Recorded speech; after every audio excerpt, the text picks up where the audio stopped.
a Trinidad, la siguiente.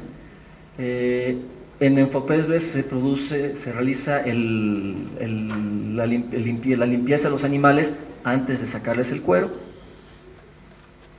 Se saca el cuero y se empieza el proceso de faeneo. En este caso, el cuero lo sacan e inmediatamente lo tiran a otro lado. Y ese cuero se lo lleva la gente que lo va a secar y salar antes de llevarlo a la curtiembre, ¿sí? Entonces el cuero se remueve como un desperdicio porque esta personal está dedicado exclusivamente al manejo sanitario de la carne.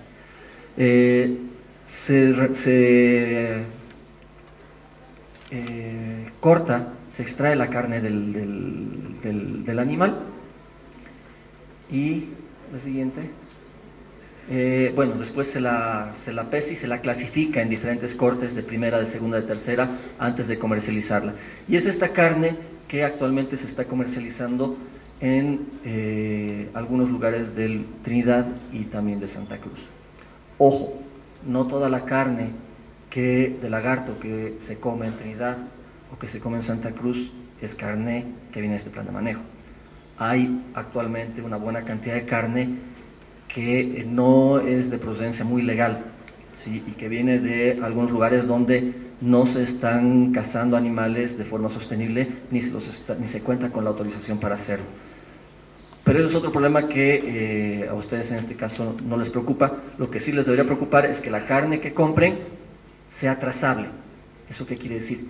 Que ustedes tengan la certeza de que viene un emprendimiento legal y sostenible, ¿sí? Eso sí es importante porque es un parámetro de calidad a la hora también de vender un plato a un mercado gourmet. Hay otra iniciativa, les había comentado del único zoocriadero que está legalmente autorizado, que es Crocoland, está un poco más allá de Cotoca, en Santa Cruz. En este zoocriadero trabajan bajo un esquema mixto. Tienen un grupo de animales en cautiverio que producen sus propias crías. En este caso, los huevos los llevan directamente a la incubadora y a partir de ahí es el proceso de incubación y levantamiento de las crías hasta que tienen 1 año y medio a 2 años antes de ser sacrificadas. Y además se realiza la colecta de huevos en la zona de San Matías, en el Pantanal boliviano. Entonces, parte de los huevos de este zoocriadero vienen de San Matías, otras partes se producen dentro del mismo zoocriadero. Estos animales no son animales que llegan a la edad adulta. No es rentable para un zoocriadero manejar animales adultos. Entonces, lo que hacen es faenearlos cuando llegan a unos 80, 90 centímetros de tamaño. El cuero va a un mercado que tiene un segmento particular interesado en pieles pequeñas. Y la carne actualmente la están comercializando algunos hoteles como el Hotel Bugambilias en Santa Cruz, ¿sí? Son volúmenes también relativamente importantes de animales. Si se fijan, en 2009 se exportaron 25.000 pieles, es un indicador de la cantidad de animales que fueron sacrificados y de la cantidad de carne potencialmente utilizable que hay. Y este año, perdón, no es 20.120, es el 2012 con un 0 por error adicional. Son 27.725 pieles que se están exportando, que están en trámite en este momento. Ahora, les había mostrado otros animales, el peni, el taitetú. Esta es una situación un poco particular. El peni y el taitetú son dos especies que tienen un plan de manejo para aprovechamiento comercial en la zona del Chaco, en la TCO Isoso, que queda por los bañados del Parapetí, los bañados del Isoso. Desde la década de los 90 se trabajó mucho con las comunidades de esta TCO, con las capitanías del Alto y del Bajo Isoso, trabajando un sistema de automonitoreo de cacería, es decir, que la misma gente empieza a registrar lo que cazaba. Se hicieron, bueno, diferentes tesis, investigaciones sobre la presencia de diferentes especies. La siguiente, por favor. Y el año 2004 se hace una primera propuesta de plan de manejo para el aprovechamiento del peni. Este plan de manejo, sin embargo, no es un plan de manejo de carácter comercial, es un plan de manejo para comercializar un producto de la cacería de subsistencia. No sé si entienden la diferencia. Cuando estamos hablando de lagarto, los 40 y tantos mil lagartos que se cazan no son porque se cazan porque la gente los come, se cazan comercialmente, y lo que queremos es que además se utilice la carne. En este caso, la gente tradicionalmente come peni, es parte de su dieta del día a día. Comen teitetú, es parte de su dieta del día a día. Pero ¿qué dice nuestra legislación? Si tú cazas un animal porque tienes hambre, lo puedes hacer. El cuero lo tienes que tirar al río porque no lo puedes vender, eso es ilegal. Entonces, en la medida que los planes de manejo es la única forma de abrir la opción de comercializar el recurso cuero en este caso, lo que hicimos fue invertir la figura, tratar de aumentar el valor de uso de la especie a partir de que la gente pudiese vender los cueros de los animales que ya se estaba comiendo, y se los comía legalmente porque hasta la Constitución lo reconoce, pero no lo podían vender, ¿sí? Incrementamos valor de uso, aumentamos valor de conservación. Entonces hicimos las propuestas de plan de manejo de peni y de teitetú. Se aprobaron en el año 2006, a veces tardan unos cuantos años en realizarse las aprobaciones. Se crea una asociación accidental de cazadores, que es la encargada de responsabilizarse sobre el buen manejo de estos planes, la siguiente. Y el año 2008 se inician 3 nuevos planes de manejo en 3 capitanías de la Asamblea del Pueblo Guaraní, Boicobo, Ihuembe y Cahuaso, donde sí ya empieza a trabajarse planes con una visión de cacería comercial, pensando en números un poco mayores. El año 2009, bueno, hubo unos ciertos conflictos políticos en la zona que afectaron el desarrollo de estos planes, la siguiente. Y el año 2011 se aprueban los planes del APG, estos 3 nuevos planes ya con visión comercial, sin embargo todavía no se encuentran en implementación. Cuando les estoy hablando del Isoso, ¿sí? Estoy hablando de la zona del Gran Chaco, en Santa Cruz, ¿sí? Todos estos son los bañados del río Isoso que les decía, ¿sí? Y estas son las diferentes comunidades que se encuentran involucradas en el aprovechamiento de los planes, que colindan con el Parque Nacional Cailla, haciendo un sistema de fuente y sumidero, es decir, aquí se caza y aquí se produce, ¿sí? La siguiente. Fíjense los grandes números de animales que se cazan, ¿sí? Es un ejemplo de cuántos penis caza un cazador en un año, ¿sí? Pero la anterior, la tablita, ¿sí? Este es el número de cazadores que están involucrados en ese aprovechamiento, este es el número de penis. Estamos hablando que cada cazador no llega a cazar 3 penis por año, ¿sí? Y esta es la cantidad de comunidades involucradas. Es decir, que el mejor año se cazaron ni siquiera 600 penis, ¿sí? Por eso les digo, es un plan de manejo muy particular porque es de subsistencia, y lo que queríamos era lograr que esta gente además pudiese vender el cuero. ¿Por qué lo metemos aquí? Porque la carne es el principal motivo de desarrollar un manejo de este tipo, ¿sí? Es parte de la alimentación del día a día de los pueblos de tierras bajas. Siguiente. ¿En qué nos basamos? Bueno, en los datos de cacería que fuimos obteniendo de la gente, ¿sí? La siguiente.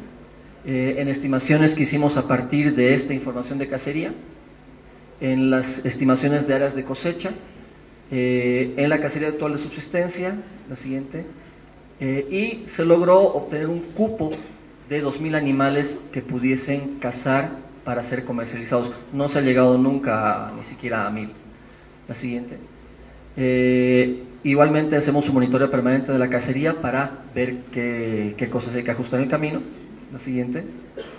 Y hay un registro local de cosecha y acopio de pieles a cargo de los mismos cazadores. La siguiente. Ahora, los nuevos planes de manejo que empezamos a desarrollar ya tratando de incorporar una visión más comercial, dándonos cuenta que había muchos más penis de los que realmente era posible cazar.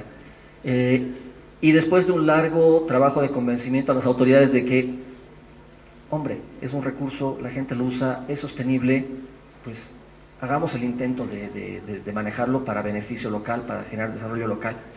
Se logró que en esos planes de manejo, que se presentaron primero a nivel de lineamientos el año 2008, se logró la autorización para hacer una cosecha experimental en estas 3 capitanías, ¿sí? Y los cupos autorizados ya son un poco más interesantes, ¿sí? Se trata de 5.500 animales, que son 3.500 de Caguaso, 1.500 de Ihuembe y 500 de Boicobo, ¿sí? Evidentemente, el interés de estas capitanías, que dos se encuentran en Chuquisaca y una en Santa Cruz, el interés de estas capitanías guaraníes es aprovechar comercialmente no solamente las pieles de estos animales, sino también la carne, ¿sí? Entonces, es en este momento un potencial en el momento que se empiecen a implementar efectivamente estos planes. ¿Cuándo se va a iniciar? Bueno, tenían que iniciarse el año pasado, después dijeron que tenían que iniciarse este año. Espero que el próximo año se inicie. Es uno de los problemas que tenemos en el país, lamentablemente. Para terminar, sí es cierto, solamente unos cuantos planes de manejo se encuentran actualmente en ejecución, ¿sí? Hay muchos problemas cuando se trata de manejar un recurso natural de forma sostenible, pero ese es nuestro problema, no es el de ustedes. Si ustedes, su problema es buscar que lo que consuman o que el ingrediente que van a meter en su plato sea sostenible y sea legal. Nosotros nos vamos a encargar de que las cosas en el campo funcionen. El tema mercados es un tema que afecta la implementación de los planes. Y el potencial mercado de carne que tenía el lagarto se vio afectado también por la crisis del mercado de cueros a nivel mundial. ¿Sí? Eso hizo que en varias de las tierras comunitarias de origen decidan no cosechar porque no veían precios interesantes. Entonces, nuevamente, cuando estamos hablando de un recurso del cual parte, ustedes lo consideran ingrediente, hay otras partes que pueden tener mayor o menor peso específico en ese mercado y las decisiones de comercializar o no pueden ir más allá de lo que nosotros esperemos, pueden llegar al nivel del mercado. Obviamente todos estos son procesos de largo plazo donde la participación local es clave, es crucial para que pueda haber sostenibilidad no solamente ambiental sino también social y que sea rentable, por supuesto. Otro cuello de botella que tenemos en Bolivia, exigimos mucho en nuestras normas y esa excesiva exigencia en las normas al indígena, al comunario, al actor local, hace que muchas veces lo ilegal sea más fácil que hacerlo legal, o por otro lado, que tengan que amarrarse a entidades de cooperación como la nuestra, ¿sí? Entonces, no podemos terminar de soltarlos porque las autoridades exigen tanto que no hay cómo cumplirlo, humanamente no es posible, ¿sí?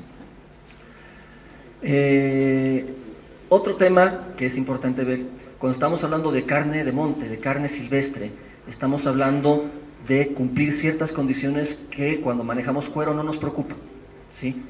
No me interesa a mí si el cuero se traslada en un camión con gallinas, con vacas, con chanchos o con gente, ¿sí? Mientras llegue al mercado. Pero cuando estamos hablando de carne, estamos hablando de que cumplir condiciones de faeneo en un sistema controlado, estamos hablando de trabajar en cadenas de frío, estamos hablando de transporte inocuo, estamos hablando de un montón de otros requerimientos que el mercado, los consumidores de ustedes, van a exigir. Obviamente estamos hablando también de desarrollar nuevas prácticas, no solamente a nivel de la producción, sino a nivel de la transformación. Y coincido plenamente con lo que decía el director de su escuela a la hora de sentar la diferencia entre lo que es la gastronomía amazónica o la gastronomía con toques amazónicos. Sí, son cosas completamente diferentes. Gastronomía amazónica es lo que todos nosotros los biólogos comemos en el campo cuando estamos en las comunidades, que pasa desde el pedazo de víbora asado, el costillar de tejón, el brazo de mono, la tortuga, el locro. Eso es gastronomía amazónica, ¿sí? Tenemos en este momento un marco legal e institucional que es más o menos complejo, en algunas partes contradictorio y que tiene ciertos vacíos. Pero al mismo tiempo es una oportunidad de poder plantear ideas, poder plantear normas, poder plantear procedimientos que faciliten el uso sostenible de los recursos. Y ustedes son un potencial para eso, porque a ustedes hace algunos años no los veíamos como un usuario de la fauna silvestre, ahora sí. Obviamente no existen recetas, cada emprendimiento depende de la realidad local y tenemos que siempre buscar el equilibrio entre lo que es la sostenibilidad biológica, la sostenibilidad económica, para que no tengamos que cerrar después el restaurante porque, ups, se había acabado el animal en el cual nos habíamos especializado, ¿sí? Hay serias dificultades que tiene el Estado boliviano a la hora de controlar las actividades ilegales que se relacionan con el consumo de fauna silvestre. Si ustedes van por la carretera de Cochabamba a Santa Cruz, desde Villa Tunari, en Cochabamba, hasta casi llegando a Santa Cruz en Buenavista, hay un comercio muy fuerte de carne silvestre. Probablemente mucho de ese comercio podría ser sostenible, sin embargo sigue siendo ilegal. Entonces hay que trabajar con esa gente, hay que trabajar con las autoridades, hay que tratar de buscar espacios entre autoridades y usuarios de la fauna que permitan regular y legalizar aquello que no puede ser controlado, ¿sí? Es la única forma que podríamos ver de tener un uso sostenible, en este caso, de la carne de monte. Y obviamente tratar de incidir en las autoridades, si ustedes son un nuevo sector que podría también hacerlo,